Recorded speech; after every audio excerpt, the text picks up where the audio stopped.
Courage is a powerful word. You can see why when you look back at its Latin origin, cor, meaning heart, and then consider today's dictionary definition, mental or moral strength to venture, persevere, withstand danger, fear, or difficulty. Historically, and not so long ago, the word courage and courageous was reserved for describing superheroes or Greek gods or cartoon characters such as the cowardly dog in historical heroes, perhaps like Martin Luther King, Nelson Mandela, Mother Teresa, Anne Frank, Amelia Earhart, just to name a few. It certainly wasn't used to describe executives, leaders, managers, teams, or any other members of the work culture. In fact, historically, leaders were seen and celebrated for being stoic and powerful with a more command and control approach. Tell, teach, plan, organize, and never let others see your weaknesses was traditionally the way to lead. Oh, and of course, keep your feelings and emotions separate from your work, or else you won't be respected and may come across as soft or unprofessional.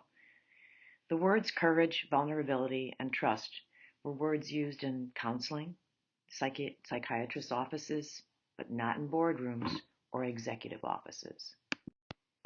The virtue of courage refers to your will, digging deep to find motivation to accomplish goals despite challenges arising within or around you. Courage, in fact, is the first virtue that Aristotle speaks about in detail in his writings. And like all virtues, the virtue of courage deals with the golden mean. That is the midpoint of moderation between two extreme points, which should be avoided as they either represent excess or deficiency. For example, too much bravery can cause recklessness, and too little becomes cowardice. Sort of that Goldilocks effect. The aim is to find that just right spot on the continuum, that golden mean. I'd like you to pause just for a moment now, and in your journal or your notebook, consider the questions on this slide and jot down your responses, your thoughts. The dictionary definition of courage is the quality of mind or spirit that enables a person to face difficulty, danger, pain, etc. without fear. There's another definition that states the perceived consistency of action under adverse conditions. Courageous leaders lead with principles. They lead with their true north. It guides them when pressure mounts.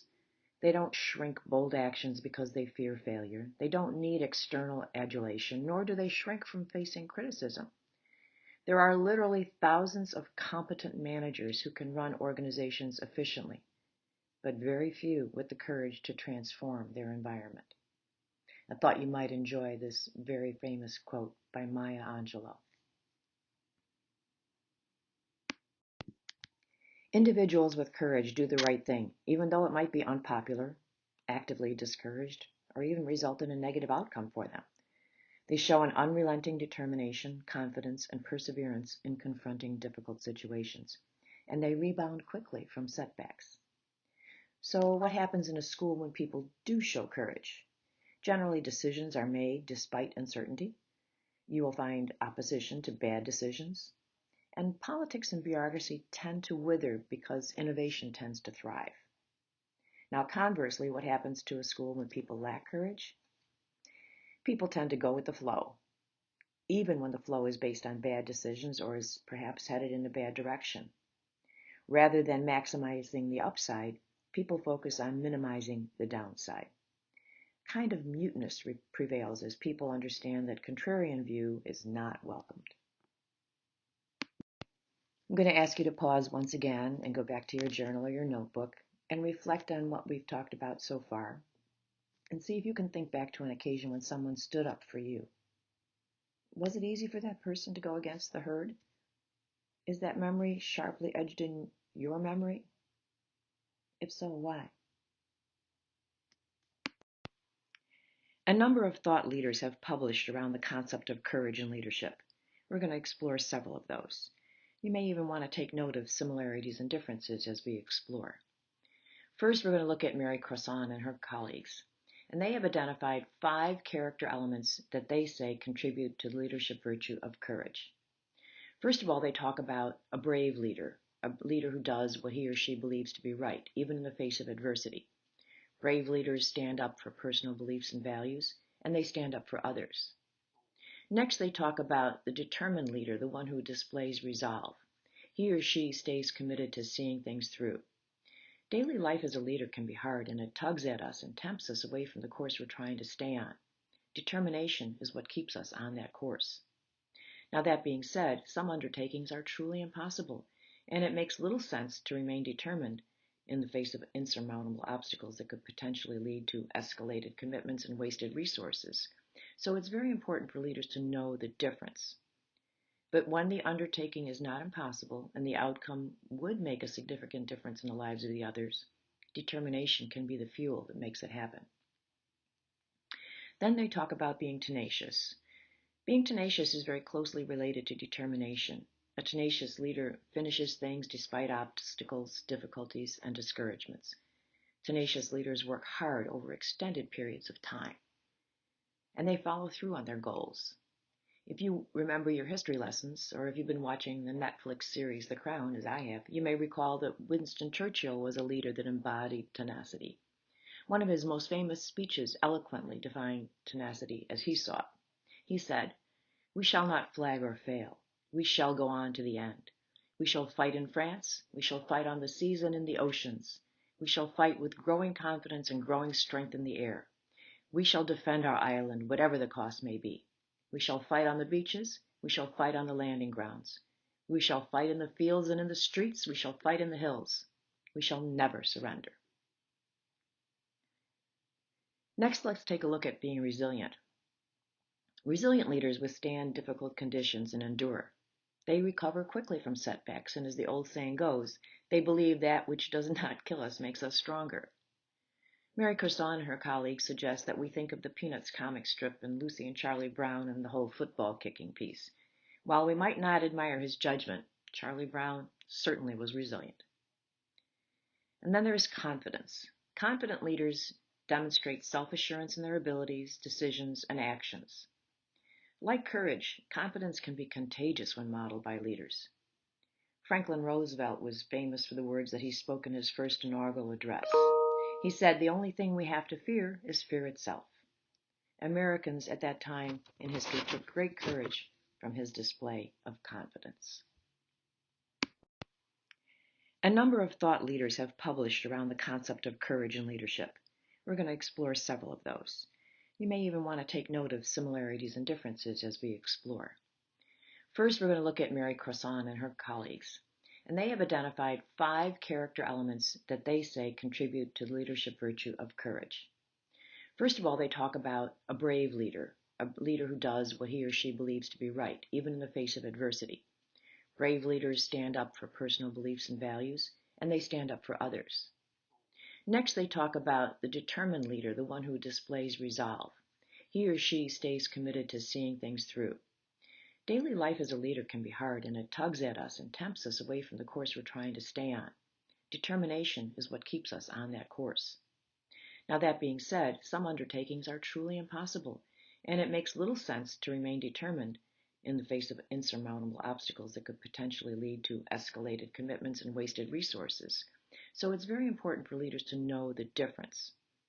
But when the undertaking is not impossible and the outcome would make a significant difference in the lives of the others, determination can be the fuel that makes it happen. Then they talk about being tenacious. Being tenacious is very closely related to determination. A tenacious leader finishes things despite obstacles, difficulties, and discouragements. Tenacious leaders work hard over extended periods of time, and they follow through on their goals. If you remember your history lessons, or if you've been watching the Netflix series The Crown, as I have, you may recall that Winston Churchill was a leader that embodied tenacity. One of his most famous speeches eloquently defined tenacity as he saw it. He said, "We shall not flag or fail. We shall go on to the end. We shall fight in France. We shall fight on the seas and in the oceans. We shall fight with growing confidence and growing strength in the air. We shall defend our island, whatever the cost may be. We shall fight on the beaches. We shall fight on the landing grounds. We shall fight in the fields and in the streets. We shall fight in the hills. We shall never surrender." Next, let's take a look at being resilient. Resilient leaders withstand difficult conditions and endure. They recover quickly from setbacks, and as the old saying goes, they believe that which does not kill us makes us stronger. Mary Coursant and her colleagues suggest that we think of the Peanuts comic strip and Lucy and Charlie Brown and the whole football kicking piece.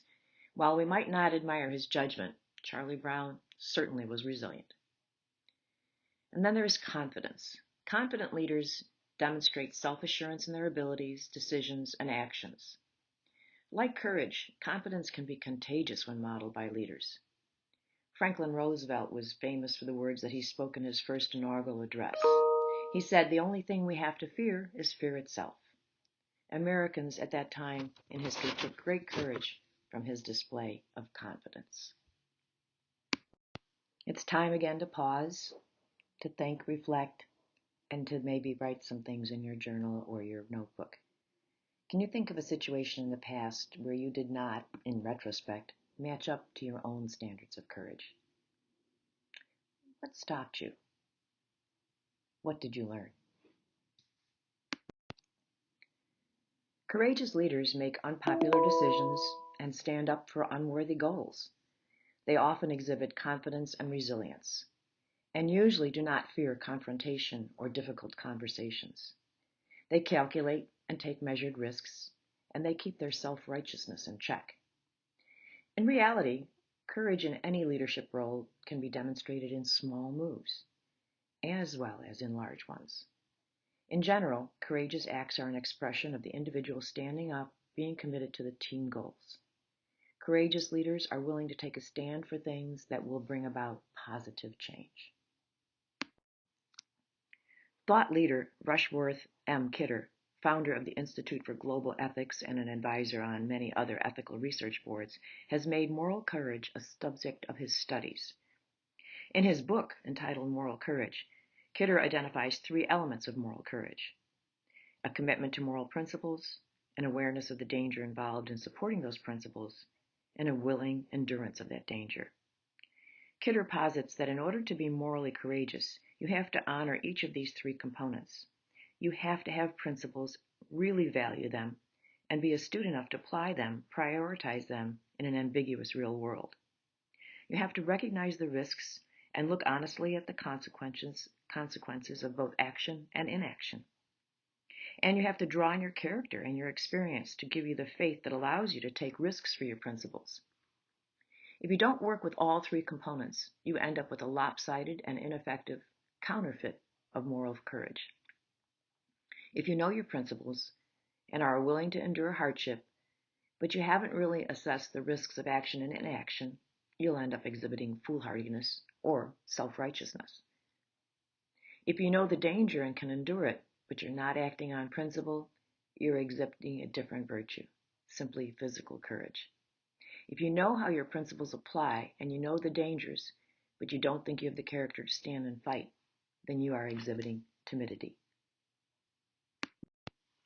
Take a few moments to study this chart. This summarizes the differences that Rushworth Kidder finds between physical courage and moral courage. Many times, these are confused. Based on over a decade or more of observation of ethical individuals across the spectrum of humanity, Rushworth Kidder asserts that moral courage doesn't always produce immediate benefits.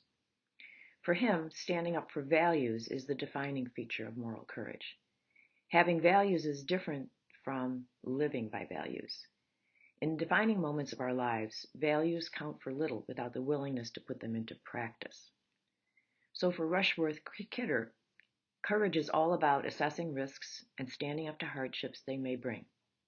He offers what he feels are the 5 core moral values: honesty, respect, responsibility, fairness, and compassion, and suggests that the courage to do the right thing is about as concise a definition of moral courage as you can find. In essence, he suggests that moral courage is very simply the courage to be moral.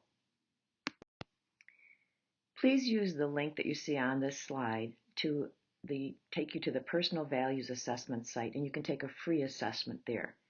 I believe the results will be sent to you via your email address once you've completed that, and you'll be able to reflect on these later.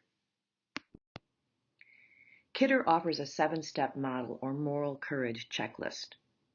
The first 5 steps pertain primarily to decision-making about whether to exercise moral courage in any given situation. So assess the situation, scan for values, stand for conscience, contemplate dangers, and endure the hardship. The 6th step talks about avoiding the pitfalls to moral courage and what moral courage isn't. And then the last step is practical advice on how to develop moral courage. Kidder's description of moral courage, or the courage to do the right thing, is not presented as an easy option or one that every person should choose regardless of the consequences. He recognizes that we often face situations where our values conflict within ourselves, moral dilemmas. Ernest Hemingway defined courage as grace under pressure. The compelling thing about that definition is that it brings together both the actor and the act. Those who are morally courageous tend to be so because they trust that if a principle is upheld, the right thing will be done, and hopefully good will result. They tend to invest themselves in trust, not for what it does, but for what it is. And for them, principle trumps the transaction. They may be trustworthy, but more important, they are trustful. Leaders demonstrate courage when they overcome fear to pursue worthy goals. Please take a few moments to think about and journal in your notebook or your journal, what acts of courage have you seen either in your personal or professional life? And what forces act upon those people to influence their actions?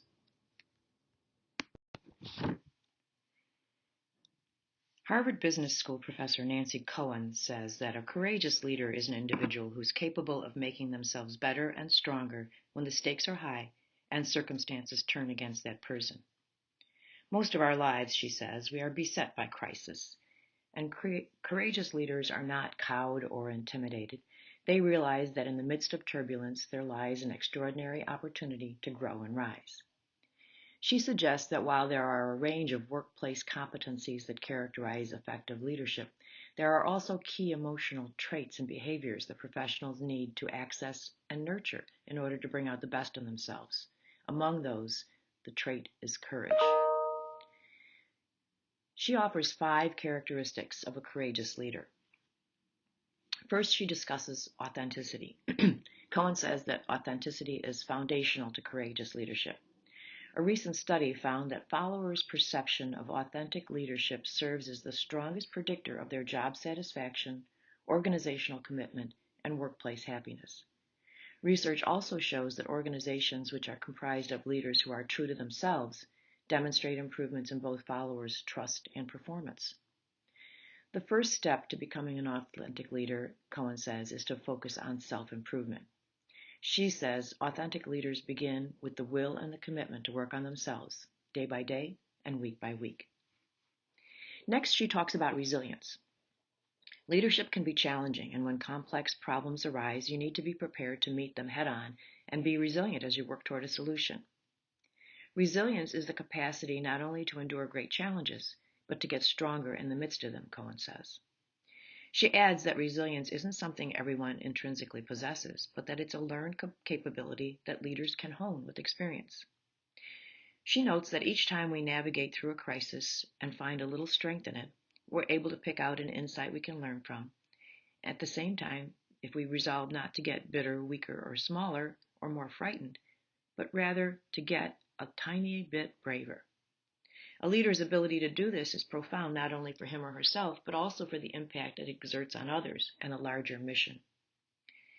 A keen sense of emotional intelligence is also vital to being a leader who can collaborate with others to achieve organizational goals. Emotionally intelligent leaders are more adept at demonstrating a willingness and an ability to change, which in turn enhances trustworthiness and boosts followers' buy-in when it comes to change initiatives. Cohen says becoming a leader who is attuned to your emotions requires a willingness to cultivate, enhance, and deepen your self-awareness and to learn to trust it. When she talks about self-discipline, she notes that in addition to building self-awareness and a deeper understanding of your emotions, you need to exercise self-discipline and demonstrate poise, even in the most trying circumstances. Cohen says we live in a world that's characterized by one nonstop crisis after another, like waves breaking on a shore. When facing a crisis, we need to be prepared to lead under pressure and remain composed. A key initial step is to take stock of the circumstances surrounding the situation at hand, rather than acting prematurely. Cohen says that if we realize in the heat of the moment that nothing an individual leader can do to solve the whole situation, you're better off acting from your strongest, calmest self than you are taking your first reactive, immediate action. Finally, she talks about a commitment to purpose. Purpose is critical to both individual and organizational success. A recent report shows that 96% of leaders believe that purpose is important to their job satisfaction.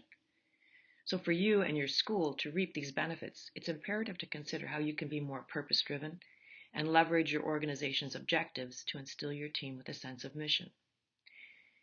Cohen encourages us to seek to empower our followers by delegating tasks and sharing leadership responsibilities. Through such actions, she says, you can inspire faith in your followers and ignite their desire to perform at their very best. So what does courage have to do with leadership? Well, courage may separate out effective leaders from ineffective leaders, and it also can be a differentiator as to whether a leader has influence or not over his or her followers. Courage actually has a lot to do with leadership, or we should say actually leadership has a lot to do with courage. Now, if we were to wordsmith and combine the definitions of leader, leadership, and courage that you see on this page into one sentence, we might come up with something like this. A great leader is someone who has influence and can effectively motivate a group to act towards achieving a common goal because they have the mental and moral strength and will persevere and withstand danger despite their fears and difficulty of the challenge. So think about that. Is that someone you'd like to work for? Is that someone you go the extra mile for? With that type of a definition of a great leader, can you begin to see the role that courage plays in leadership? Can you begin to see that it's not just a component of leadership? Perhaps it is something that is at the core or the foundation of what a great leader is. So what does courage have to do with leadership? Well, courage may separate out effective leaders from ineffective leaders, and it also can be a differentiator as to whether a leader has influence or not over his or her followers. Courage actually has a lot to do with leadership, or we should say actually leadership has a lot to do with courage. Now, if we were to wordsmith and combine the definitions of leader, leadership, and courage that you see on this page into one sentence, we might come up with something like this. A great leader is someone who has influence and can effectively motivate a group to act towards achieving a common goal because they have the mental and moral strength and will persevere and withstand danger despite their fears and difficulty of the challenge. So think about that. Is that someone you'd like to work for? Is that someone you go the extra mile for? With that type of a definition of a great leader, can you begin to see the role that courage plays in leadership? Can you begin to see that it's not just a component of leadership? Perhaps it is something that is at the core or the foundation of what a great leader is. On this slide, you can see quotes from some very famous thought leaders, and they're talking about what they feel and what they understand about courage. Take time to read each of these quotes and jot down your thoughts as to whether you agree or disagree, and perhaps come up with your own statement in your journal about courage. A recent Harvard Business Review blog featured an article entitled "The Role Courage Plays in Leadership." That author suggests 7 ways that courage plays an important role in leadership. First of all, that courage builds influence through trust. The fastest way to gain influence with others is through trust that's created with authentic and honest connections with others. Because if people don't trust you, they won't listen to you.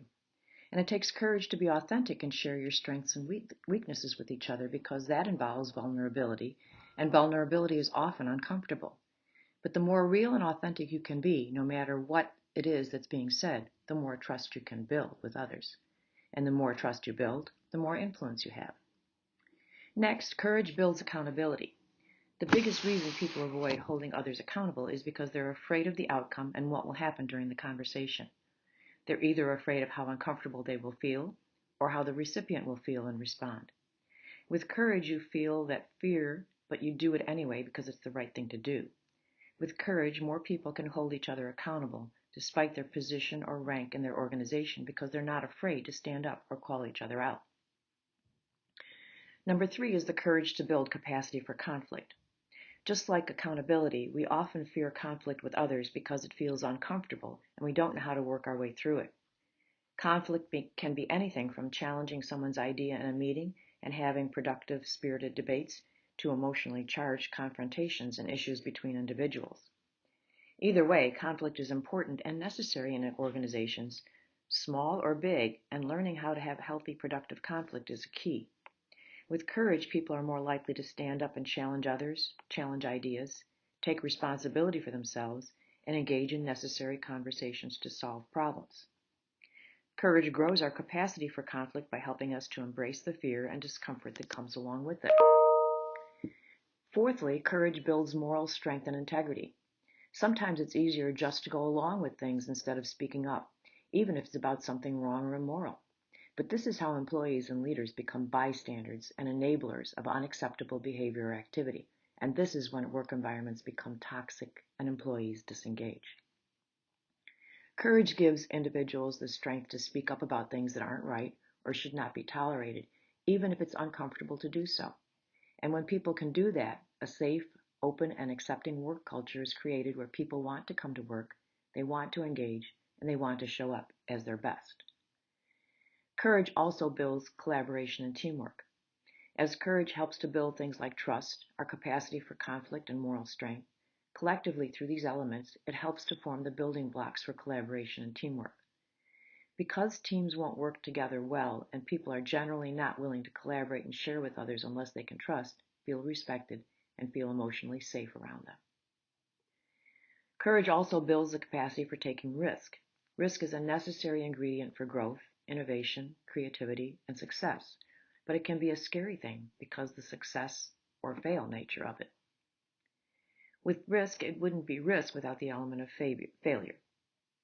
And to risk failure in the pursuit of growth and success involves vulnerability. If a person fails, they are vulnerable to rejection, humiliation, embarrassment, and so on. With courage, organizations and individuals are more willing to fail in the pursuit of success, and they're more willing to try new things because they see their failures in a positive light as learning and growth, as opposed to something negative and permanent. Finally, courage builds engaged, dynamic, creative, and inspired work cultures.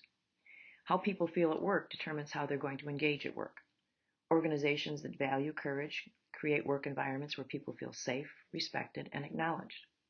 When people feel this, they're free to be innovative, to take risks with new ideas, to admit their failings and weaknesses, to motivate others, to engage in spirited debate, to challenge themselves, to challenge others, to hold others accountable, and to contribute to the collective goals of their organization.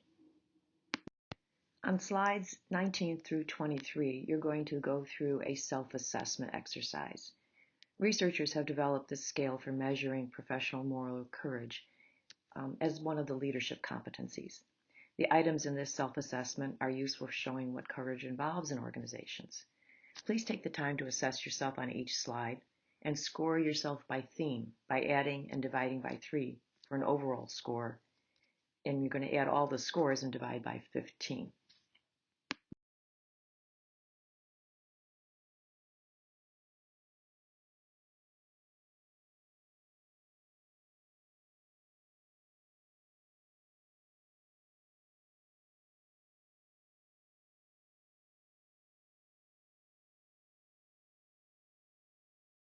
Now that you've completed this scale, please take some time and think and write in your journal. What extent do your responses reflect how you view yourself? What perhaps surprised you about the assessment and/or your responses? What can you learn from this exercise? And for your own personal growth, what do you see as your strengths and where are your growing edges in terms of moral courage? Courageous leadership sometimes means taking the tougher road, and often this happens publicly. You may remember the example of Chelsea Sully Sullenberger, the pilot who disobeyed instructions and risked the 155 lives by landing a U.S. Airways plane in the Hudson River some years ago. He later courageously spoke out about the failings of the airline industry. Difficult decisions, although it can be certainly tempting to hide during tough times, are things that courageous leaders do not shy away from. Difficult conversations, while few of us enjoy them, and many of us would actually prefer to send text messages or emails, but these modes may not really offer the advantage of a clear and consistent message. The danger is that these types of situations, communications such as those that you send in an email or a text message, can end up on social media, or even worse, on the evening news. While many leaders prefer to give bad news later in a discussion to ease into it, research tells us that receivers prefer to hear it first, get it over with. In fact, scholars have identified good reasons for delivering bad news in person. First of all, you have the ability to use and detect body language, and you can also clearly convey respect and sensitivity. Communication experts argue that difficult conversations typically involve disagreements, defensiveness, and resistance. And they suggest these can be mitigated by demonstrating supportive behaviors such as empathy, equality, and description. Essentially demonstrating understanding, relating to people as equals, and explaining issues clearly and objectively. If you remember the presentation on crucial conversations, you may recall that Carrie Patterson and her co-authors define crucial conversations as a discussion between two or more people where stakes are high, opinions vary, and emotions run strong. They suggest that people tend to handle these types of situations either with silence, which might also include sarcasm, sugarcoating, avoiding, or withdrawing, or violence, which is controlling, labeling, or attacking.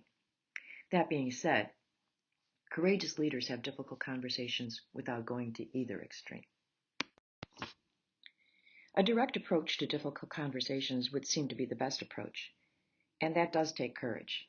It's human and natural to want to avoid discomfort, but it does seem that the better strategy is to work through it. Being uncomfortable is a sign that we are engaged in something important and difficult. Discomfort can inspire us to forge ahead, to take the opportunity to improve a relationship, even if the conversation is difficult. Business leader Kim Scott supports the direct approach. She encourages the practice of real candor for leaders at any level of an organization. She nudges leaders to care personally and challenge directly. The chart on this slide is an example of the options one might consider when someone sends an email that forgets to put an attachment there. Kim Scott promotes the idea of leaders bringing their whole self to the workplace. She advocates for the importance of knowing each other well, building caring and supportive relationships, and she really encourages people to connect on that human level. While people often fear communicating directly, either initiating or receiving, eventually the result is that people work better together. Kim says the most surprising thing about radical candor may be that its results are often the opposite of what you fear. You fear people will become angry or vindictive, and instead they're usually grateful for the chance to talk it through. And even when you do get the initial anger, resentment, or sulliness, those emotions prove to be fleeting when a person knows that you really care. As the people who report to you become more radically candid with each other, you spend less time mediating. When radical candor is encouraged and supported by the leader, communication flows, resentments that have festered come to the surface and get resolved, and people begin to love not just their work, but whom they work with and where they work. Kim Scott acknowledges that people do get emotional in workplaces, but that is not a reason to avoid tough conversations. She recommends acknowledging emotions instead of ignoring them, and take a break in the conversation if necessary. Courage has been called the difficult virtue because there is a problem of excess. Having courage does not mean you're right. Courageous leaders have to keep themselves in check. Otherwise, they may be considered self-righteous, smug, moralistic, as though only their view is the right one and others' views are wrong. Courageous leaders have to watch out. There's a danger of using force or coercion. Leaders who use force may not be confident as they think they are. It's critical that leaders care for their followers and not steamroll them. As leaders, we need to watch ourselves, ask ourselves, is my view the only right one? Courage can help us to manage through ambiguity. A courageous leader considers nuance and can discern what is right from many different perspectives. One simple test for self-righteousness may be to ask whether we can receive negative feedback without being defensive. Can we accurately assess feedback? And if it is accurate, can we change our stance? Having the confidence to live and lead by our convictions is good, but not if we don't consider others, and not if we use them to justify our courage. Joanne Trotta is the managing partner and founder of Leaders Edge Incorporated, and she suggests that one danger is that as leaders become increasingly entrenched in their roles, they can become a bit too comfortable and casual, and they err too often on the side of playing it safe when situations actually demand them to be courageous. The truth is that leadership and courage are inseparable qualities. And sure, leaders who lack courage may speak with authority, and they may be able to leverage their status in a way that drives tangible results. However, the people who work for them can see through the veneer, and they notice when a leader operates with a courage deficit, and it has an impact on how these employees approach their jobs. Trotter suggests that some of the qualities that separate leaders from merely adequate ones are the ones that you see on this slide. The ability to initiate, participate in difficult conversations, the ability to inspire people to take their efforts to new levels, the ability to handle criticism and setbacks gracefully, the ability to create accountability among the workforce, the ability to act and follow through decisively, the ability to give credit where credit is due, the ability to tell the truth, the ability to listen, especially when the truth is difficult to hear, and the ability to actually challenge the status quo. These qualities are all connected with courage. Without bravery, leaders simply do what is easiest or what will create the fewest waves. Leaders who lack courage do not want to rock the boat, but instead they may keep a tight grip on the way things are, despite the promise of the way things could be. Trotter talks about 7 lessons for leaders. First, she recommends don't run away from conflict and discomfort. Courageous leaders see conflict and discomfort as areas that are ripe for transformation and growth. They don't retreat from difficult interactions, they welcome them. If you want to lead with courage, learn to recognize those times when you're feeling fear. Then, instead of running away, move forward to the root of the issue and face it head on. She also says we should accept failure as our friend. No matter how hard you try, you'll never be able to eliminate failure from life or work. You're going to fail from time to time. Your people will fail. This is normal. Failure is going to happen, but when you face it with courage, you can use it as an amazing opportunity for growth. Third, she says, be accountable. In order for you to grow from failures, you have to accept them. You have to hold yourself responsible for your own mistakes. Show your people that you're just as accountable for your own failures as you expect them to be for yours, and you will rise then to a new level of leadership. Fourth, she says we should set standards and expectations boldly. Determine what's reasonable to expect from yourself and your followers, then raise the bar just a little higher. Playing it safe with expectations and standards is a sure way to lose courage.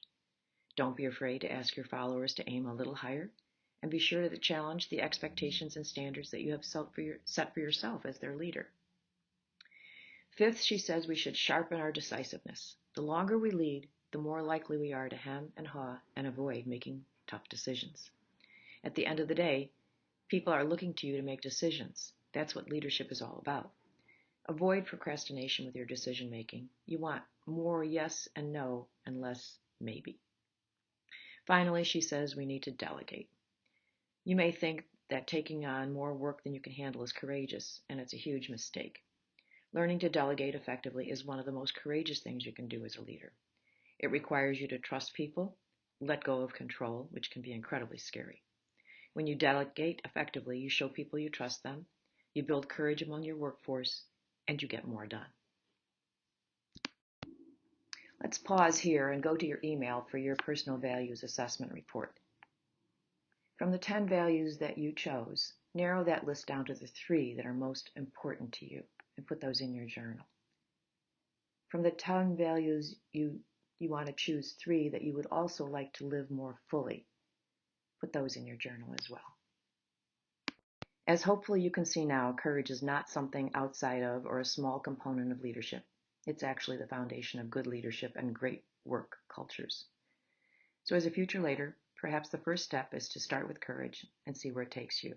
Because as you can see, when you combine courage, leader, and leadership, this is what you get. A great leader is someone who has influence and can effectively motivate a group to act towards achieving a common goal because they have mental and moral strength and will persevere and withstand danger despite their fears and the difficulty of the challenge.